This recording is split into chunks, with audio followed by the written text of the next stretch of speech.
I'm speaking with composer Fil Eisler, who is one of my personal favorites and always a blast to chat with. Phil has shown his versatility across both film and television by bringing his unique voice as a composer to many beloved movies and series. With films like On the Ice and Natural Selection, he demonstrated amazing emotional sensibilities with his scores. On the TV front, he brought the bizarre characters of Shameless to life and drew us into the Hitchcockian world of Revenge, the hit ABC series. Phil has another show that has lifted into the stratosphere with the hit drama Empire on Fox coming up. Also, there's another series that will debut on Lifetime called Unreal, which is a drama based on the behind-the-scenes work of reality TV. On the film front, Phil is scoring the upcoming dramedy Growing Up in Other Lives, starring Adam Brody, and the comedy horror flick Kitchen Sink, starring Vanessa Hudgens and Bob Odenkirk from Better Call Saul. Man, Phil, you've been busy as hell since last time we chatted. Yeah, it's been quite a year. Well, all right, let's jump right into Empire. My goodness, congratulations, first of all, because this, I think you have the next big cultural phenomenon on your hands here. Thank you. So, Yeah. I was just reading some of the news, and it's been 7 consecutive weeks of ratings being on the rise, and despite all the other shows that it's going up against, Rolling Stone just published an article today, why Empire is unstoppable. And Right. this past week in the key demo, you guys scored the highest broadcast series drama in 5 years. So, wow. Right. Since records began. Yeah. It's almost surreal. Honestly, I don't know how the show does it, but yeah, it's certainly great to be part of it. So, just kind of looking at the show as a whole, what, in your view, what do you think the secret is here? Why has it appealed to so many people so quickly? Well, God, if I knew that, I'm sure I'd be a rich man. But why does it appeal to you? I guess. Look, it's funny. The word soap gets bandied around a lot, and I think they shamelessly set out to make a soap. Mm-hmm. But at the same time, it defies all those expectations because soap just they took the fun of that genre and left out the crappy production values, horrible music, and terrible acting. And I think when you get that format infused with some real drama and some real talented actors, and then you've got all these great songs from Timbaland and Jim Beans, and then I get to write the score for something like that. It's pretty amazing. It just subject-wise as well. I think it's pretty ballsy. It tackles some pretty pertinent issues head on, especially homophobia and all kinds of stuff like that, and all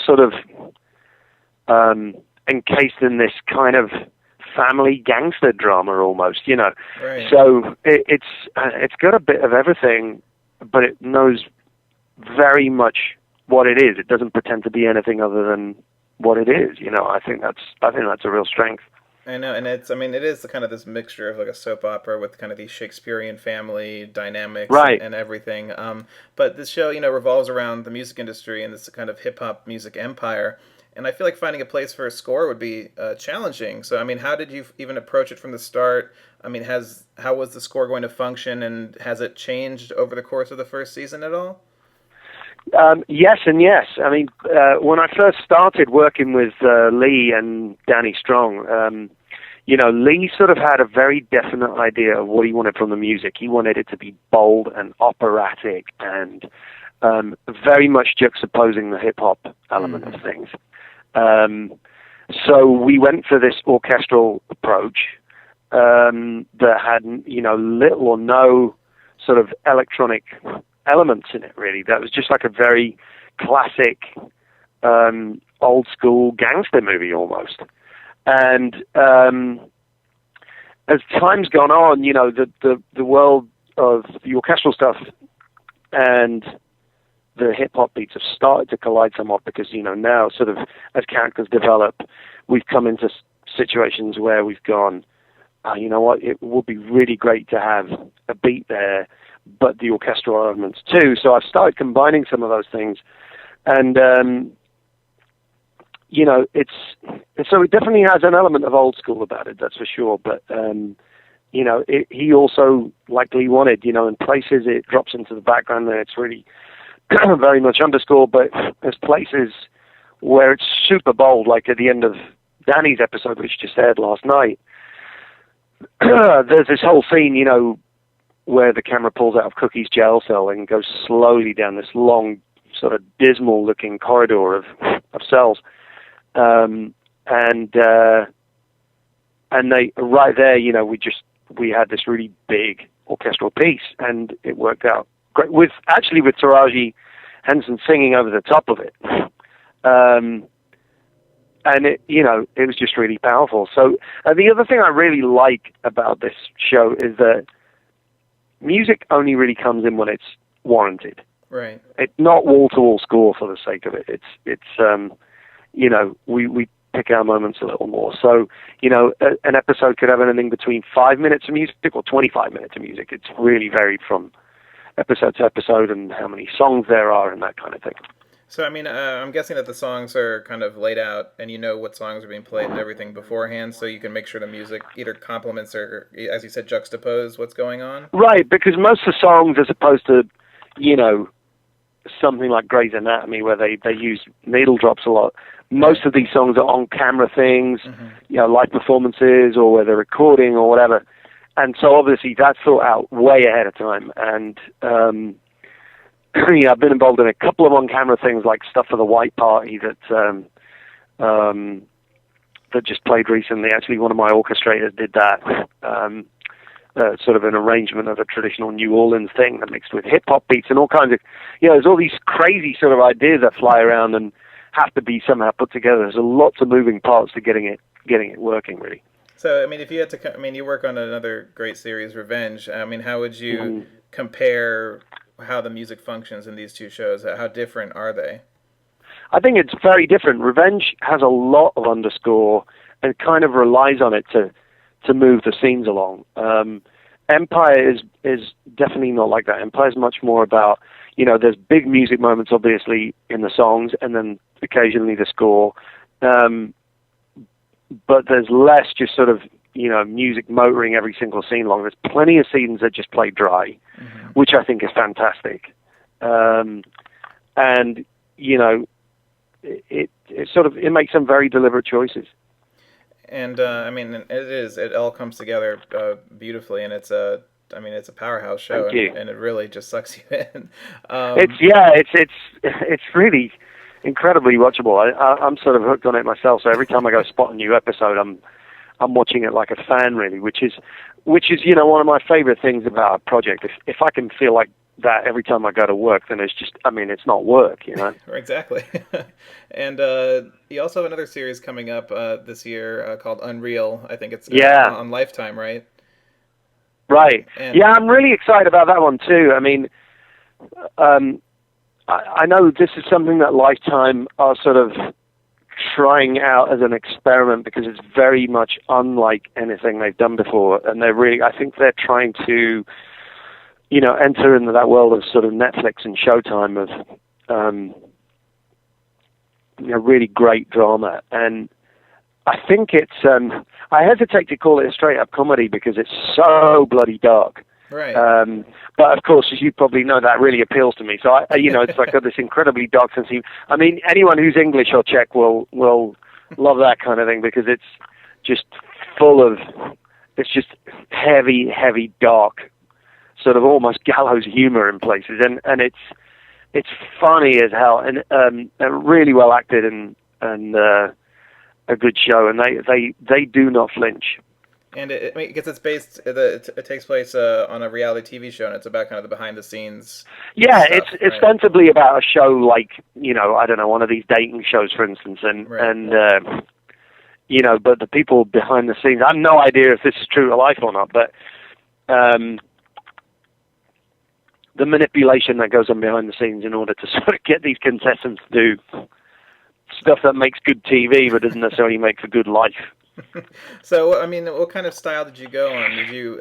Did you watch a good share of reality TV to see how it looks like on the finish end like that, and to kind of try to I had to do a little bit, because thankfully there's only one moment where I had to do something that sounds like reality TV, and I actually, had a hard time doing it because I just couldn't get it to be cheesy enough. And the producer kept going, "No, it's going to be schmaltzier. It's going to be cheesy." I was like, I don't know what to do. So that, I had to sit down and watch a few of those shows, which was, frankly, excruciating. But there's really only sort of one or two themes, for when you're in the world of the show. But for the most part, the score is about the drama, and it's sort of the opposite of something like Empire or Revenge, because there's no live orchestra. It's all synths. Oh, okay. And it's all stuff that I've done with, a room full of modular synths and old 70s gadgets and things, and the odd bit of guitar here and there and stuff. So it's really different to these other shows I work on, and really fun, and just a great show, and I can't wait for it to air. So, you're doing two shows, one based in the music industry and one based in the TV industry, both familiar territory for you now. I know the shows are fictional and, very heavy on the drama, but did you find some sort of comfort or familiarity kind of scoring stories based in the industries you work in? Oh, God, if I found comfort in either of these shows and they were anything like my reality, I'd be screwed. Because none of them depict particularly happy people, but... there's certainly power. You watch something like Empire and some of the things that go on in the music industry, I've certainly seen happen before, and come across in real life, and that's kind of funny when those things come up. But the truth is often stranger and considerably worse than the fiction. Right. I'm definitely. But jumping into the feature film world, you have Growing Up and Other Lives, which is a comedy drama about a guy who's giving up his dream of living in New York City and moving back home with his parents to kind of restructure his life, and their friends kind of go with this one last hurrah together. Right. I feel like that kind of movie speaks very easily, I think, to people. Like you and I, probably everyone who lives in a big city, like in New York City or LA. Sure. You moved here to pursue a career in composing, and you have a great family and a great career. But thinking back, were there times of struggle and doubt that you were able to draw from for the characters in this film? Oh, yeah, and actually in New York. I was living in New York, and, it was right around the time I'd sort of finished the first I suppose, round of my career, which was, really being a touring musician in my 20s. Mm-hmm. And, I moved to New York and basically found myself homeless for 2 years, Wow. In probably not a dissimilar situation to Josh Lawson's character in the movie. Mm-hmm. And, it was a bloody scary time because I had nowhere to live. I had no money. I was just hustling, trying to make music, and I'd gone from this really sort of, pretty good career as a musician, touring around football stadiums and, making pretty good money and everything. And all of a sudden I was broke on the streets in New York. So it was kind of hairy. So, but, at the same time, it was also some of the most, fun. It was one of the most fun period of my 20s, really. I had a great time. That first summer in New York was fantastic. And, so it was really fun watching the movie, and it was really fun, reliving some of those experiences, really. And plus the score is just so schizophrenic. Mm-hmm. I actually co-scored it with my friend, Phil Klein. And, we did this score that's it's literally two halves of these characters. I suppose I hate to be all pretentious and talk about the duality of their youth and growing up and all that kind of crap, but I guess that's what the movie's about, really.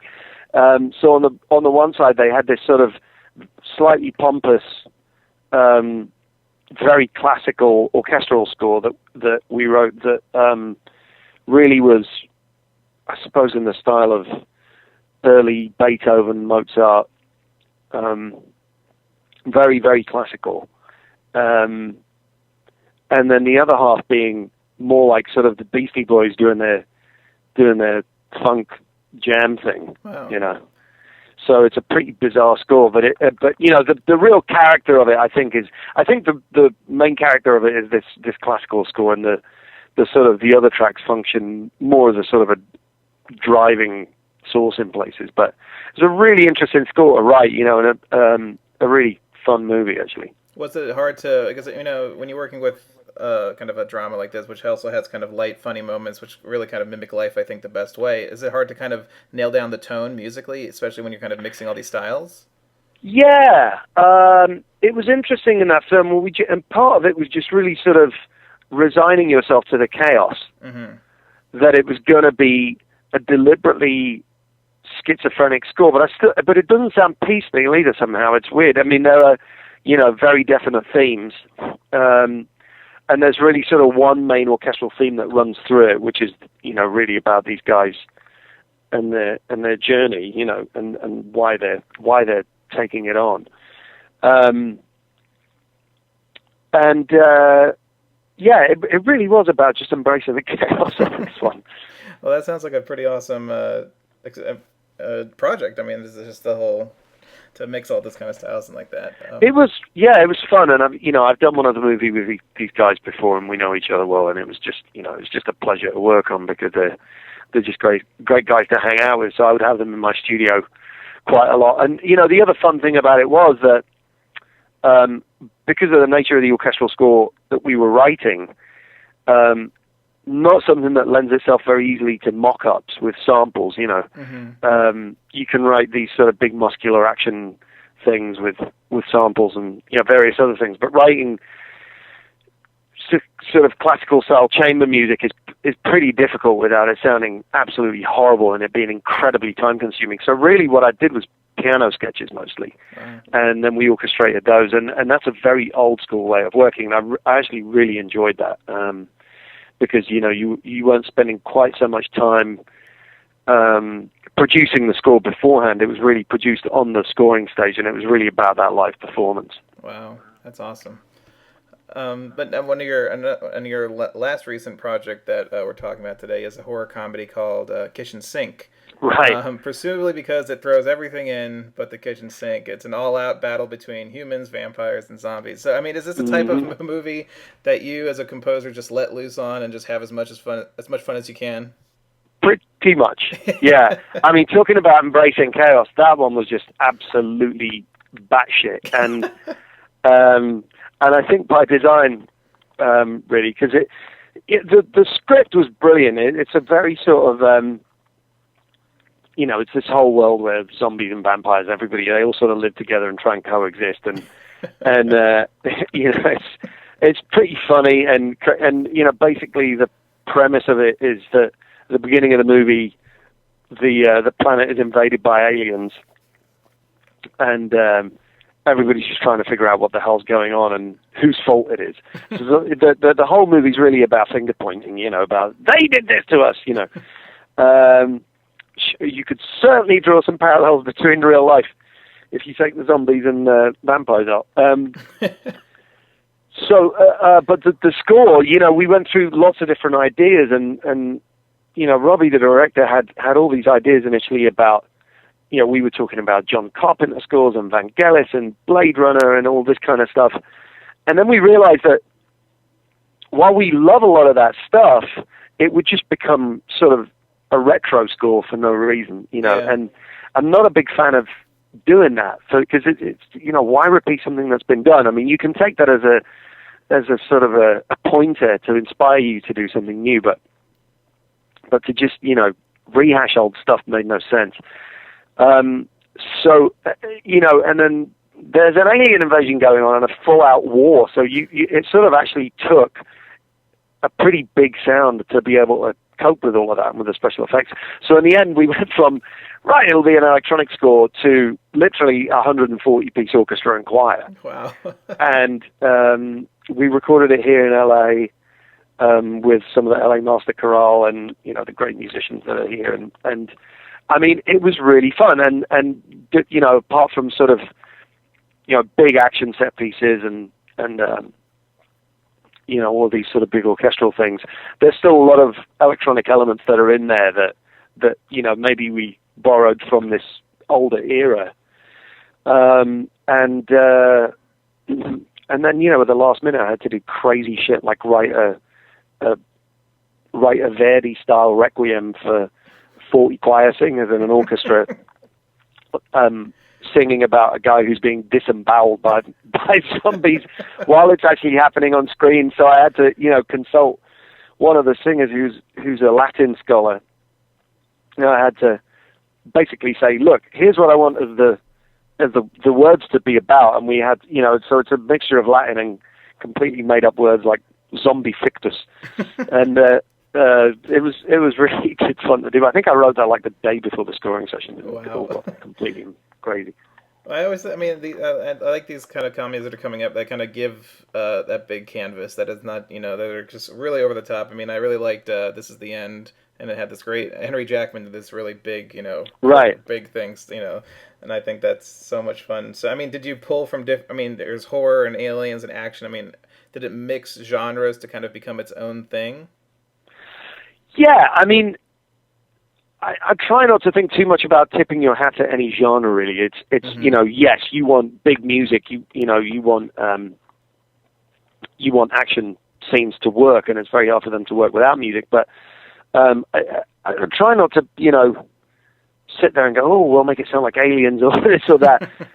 It was actually with Robbie, it was much more about, he's very, he's a big music head, so he would literally sort of hear a bass sound in a song or something and go, oh, can we use that? Or something. So there'll be these weird sort of jumping off points.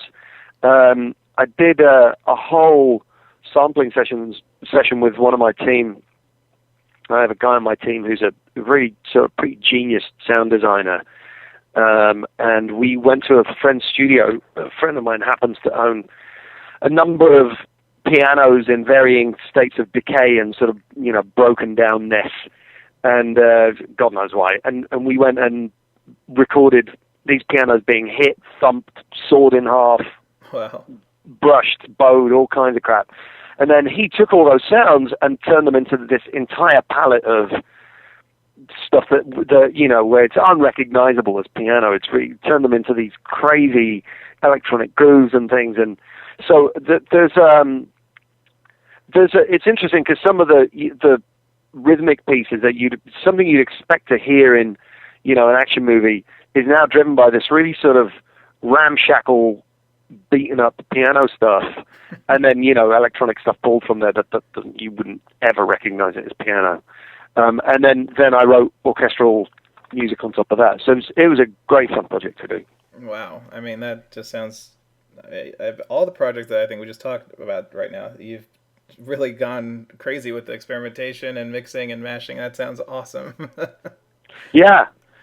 Sometimes the right project comes along where you just get to do that, and it's fun to do. And then on the other hand, you've got something like Growing Up in Other Lives, which is the opposite of that. It's just really purely about the orchestra and the performance. So yeah, I think the thing I love the most about my career is, touch wood, I really haven't found myself pigeonholed. Really, I've gotten to do a really wide variety of stuff, and for me as a writer, that's just sort of an endless gift, really. No, that's true. You really, your music has definitely, I mean, I've been listening to you since you really started out, and the music has your voice, but it's been so stylistically varied, and it's been such a pleasure as a listener. Oh, thank you. That's a lovely compliment. Thanks. But Phil, I'm out of questions for you. We've discussed so much. Again, this is, I think, our 6th interview, and we never run out of stuff to talk about. But, right. But thanks so much for your time, and it's always a blast to catch up on your work. And of course, congrats on Empire, and of course all the other projects, and your amazing 2014 and 2015 coming up. So, thank you again so much. Thanks so much. Talk to you soon, man. Take care.